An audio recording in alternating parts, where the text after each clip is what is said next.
আপনারা কি জানেন, মাত্র ৫০ বছর আগে যেখানে ছিল শুধুই এক মরুভূমি, আজ সেখানে দাঁড়িয়ে আছে বিশ্বের সবচেয়ে আধুনিক শহর দুবাই। আজ আমরা জানব কিভাবে এই ছোট্ট শহরটি হয়ে উঠল বিলাসিতা, প্রযুক্তি এবং স্বপ্নের প্রতীক। দুবাইয়ের ইতিহাসের শুরু ১৮৩৩ সালে, যখন বানি ইয়াস গোত্র এখানে বসতি স্থাপন করে। তখন এটি ছিল মাছ ধরা, মুক্তা সংগ্রহ এবং সামুদ্রিক বাণিজ্যের জন্য পরিচিত একটি ছোট্ট গ্রাম। কিন্তু ১৯৬৬ সালে দুবাইয়ে তেলের সন্ধান মেলে। তেলই বদলে দেয় দুবাইয়ের ভবিষ্যৎ। তেলের উপর নির্ভর না থেকে দুবাই নিজের অর্থনীতিকে বৈচিত্র্যময় করার দিকে মনোযোগ দেয়। পর্যটন, রিয়েল এস্টেট, বাণিজ্য এবং প্রযুক্তি শিল্পে বিনিয়োগ শুরু হয়। বুর্জ খলিফা, পাম দ্বীপপুঞ্জ এবং দুবাই মলের মতো প্রকল্প শুধু দুবাইয়ের অর্থনীতিই বদলায়নি, বরং বিশ্বের নজর কেড়েছে। বুর্জ খলিফা শুধু একটি ভবন নয়, এটি দুবাইয়ের উচ্চাকাঙ্ক্ষার প্রতীক।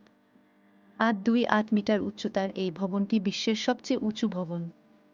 এখানে ১৬৩টি তলা, বিশ্বের সবচেয়ে উঁচু অবজারভেশন ডেক এবং অত্যাধুনিক প্রযুক্তি ব্যবহার করা হয়েছে। দুবাই আজ শুধু বিলাসিতার জন্য নয়, বরং প্রযুক্তি এবং উদ্ভাবনের জন্য পরিচিত। দুবাই ফিউচার ফাউন্ডেশন এবং এমিরেটস মার্স মিশন এর মতো প্রকল্পগুলো প্রমাণ করে দুবাই ভবিষ্যতের দিকে কতটা অগ্রসর।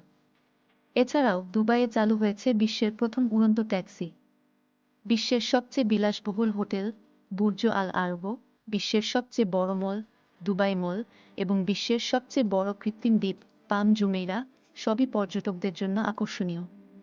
এখানে প্রতিদিন নানা ধরনের ইভেন্ট, শপিং ফেস্টিভ্যাল এবং অ্যাডভেঞ্চার আয়োজন করা হয়। দুবাই হলো এমন এক উদাহরণ যেখানে স্বপ্ন এবং কাজ একসাথে এগিয়েছে।